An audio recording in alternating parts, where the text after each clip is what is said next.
नमस्कार। आज के मुख्य समाचार में आपका स्वागत है। मैं हूं अमर सिंह। आप लोग देख रहे हैं एसपी न्यूज। अपराधी सरकारी नौकरी नहीं कर सकता तो दोषी नेता चुनाव कैसे लड़ सकता है? Supreme court. देश में कई ऐसे सांसद और विधायक मौजूद हैं जिन पर आपराधिक मामले दर्ज हैं। इसी पर देश की सर्वोच्च अदालत ने सवाल किया है कि आपराधिक मामले में दोषी ठहराए जाने के बाद कोई व्यक्ति संसद में कैसे लौट सकता है। सुप्रीम कोर्ट के अधिवक्ता अश्विनी उपाध्याय द्वारा दायर जनहित याचिका पर सुनवाई करते हुए सुप्रीम कोर्ट ने ये सवाल किया है,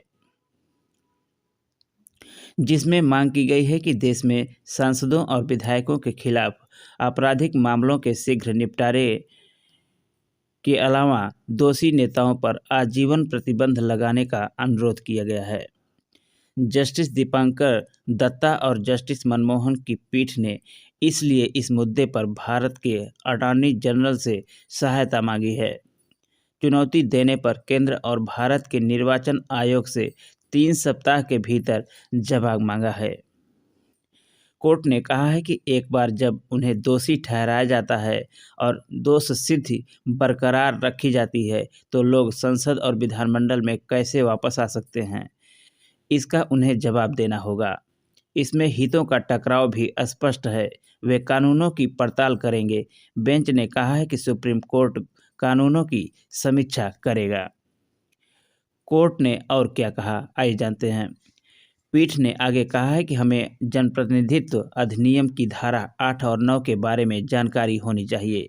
यदि कोई सरकारी कर्मचारी भ्रष्टाचार या राज्य के प्रति निष्ठाहीनता का दोषी पाया जाता है तो उसे व्यक्ति के रूप में भी सेवा के लिए उपयुक्त नहीं माना जाता, लेकिन मंत्री बन सकता है।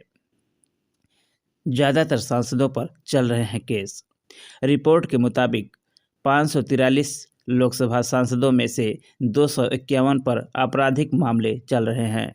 उनमें से 170 पर ऐसे अपराध हैं जिनमें 5 या अधिक साल की कैद की सज़ा हो सकती है। इसके अलावा देश के कई ऐसे विधायक हैं जो केस होने के बाद भी एमएलए बने हुए हैं। कोर्ट ने दिए ये निर्देश।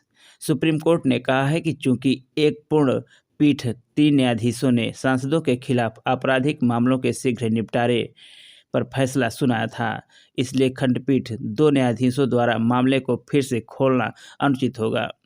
सुप्रीम कोर्ट ने इस मुद्दे को एक बड़ी पीठ के विचार करने के लिए मुख्य न्यायाधीश संजीव खन्ना के समक्ष रखने का निर्देश दिया है। कोर्ट की न्याय मित्र के रूप में सहायता कर रहे सीनियर एडवोकेट विजय हंसारिया ने कहा है कि सुप्रीम कोर्ट की ओर से समय समय पर दिए गए आदेशों और हाई कोर्ट की निगरानी के बावजूद सांसद विधायकों के खिलाफ बड़ी संख्या में मामले लंबित हैं। आगे और तमाम सारी खबरों को जानने के लिए एसपी न्यूज़ कुराओं को प्लीज़ आप लोग लाइक और सब्सक्राइब करते रहिए। साथ ही बेल आइकन दबाना न भूलें। नमस्कार।